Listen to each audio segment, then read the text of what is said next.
Please help me to reach 1,000 subscribers. I need to say this out loud. Not for sympathy, not for closure, but because holding it inside has been eating me alive. If you've ever poured every part of yourself into someone, only to learn it still wasn't enough, then you'll feel this story in your bones. The night I left wasn't when I broke. It was when I finally heard the crack.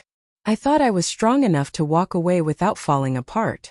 But the truth is, I'd been shattered long before I ever closed that door. It happened in our living room. The one with the old second-hand rug we bought when we moved in together. That rug had seen laughter, plans, dreams, and then it saw the end. Michael. He makes me feel alive. Her voice wasn't loud. Didn't need to be. Those words cut deeper than shouting ever could. I didn't argue. I didn't demand an explanation. I didn't even look at her. I just stood there, swallowing the pain burning in my throat. My eyes stung, but I refused to cry. Not that night. I hope he gives you what you're looking for, I said. Even as I said it, I knew it wasn't true. I wasn't wishing her happiness. I was praying her fantasy would collapse. Praying she'd realize what she already had. But I didn't beg. Because you destroy yourself slowly when you fight for someone who's already imagined a life without you. So I left. Not because I didn't love her, but because I knew I'd already lost her long before she ever said his name. The first nights were unbearable. Sleep wouldn't come. Food made me sick. I hid in a cheap motel 40 minutes from the city, running from everything that reminded me of her. I replayed it all. Every silence. Every shift in her tone I ignored. Every warning sign I convinced myself wasn't real. I didn't answer calls. I didn't want pity. I didn't want questions. I didn't want anyone to see how badly I was drowning. Eventually, I found a small apartment. Far from everything. It wasn't much, but it was quiet. And for the first time in months, I could breathe without my chest collapsing. I took a job at a hardware store. Not for the money, but because silence can destroy you when you're alone with it too long. The owner didn't pry. He understood. Months passed. I painted my own walls.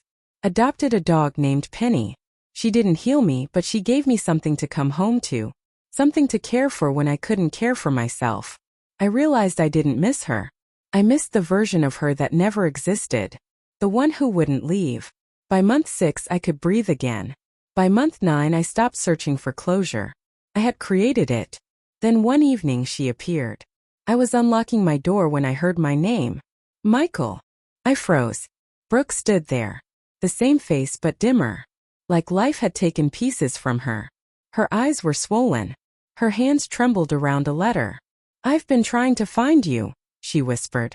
I didn't move. "This is everything I never told you," she said, holding out the letter. I didn't take it. Not because I hated her, but because I refused to return to a version of myself who let someone else decide my worth. She broke down. "I lied about him," she said. "I thought I needed more, but more wasn't real. When the excitement faded, so did he." She looked at me like I was the last place she could land. "You were the only one who ever made me feel anything real." For a moment I saw the woman I once loved.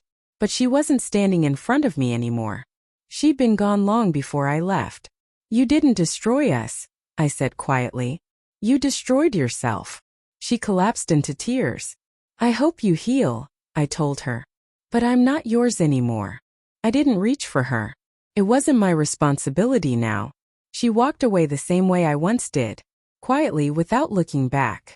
Inside, I sat on the floor beside Penny. My chest hurt, but not from longing, not from regret. It was the final snap of the last thread tying me to someone who stopped choosing me long ago. And in the emptiness that followed, there was peace. So if someone tells you they've found something better than what you built together, let them go. Don't beg. Don't chase. Don't shrink yourself to be chosen. Walk away. Because if you're patient and honest with yourself, you'll find something more valuable than answers. You'll find peace. And that's worth more than any apology ever could be.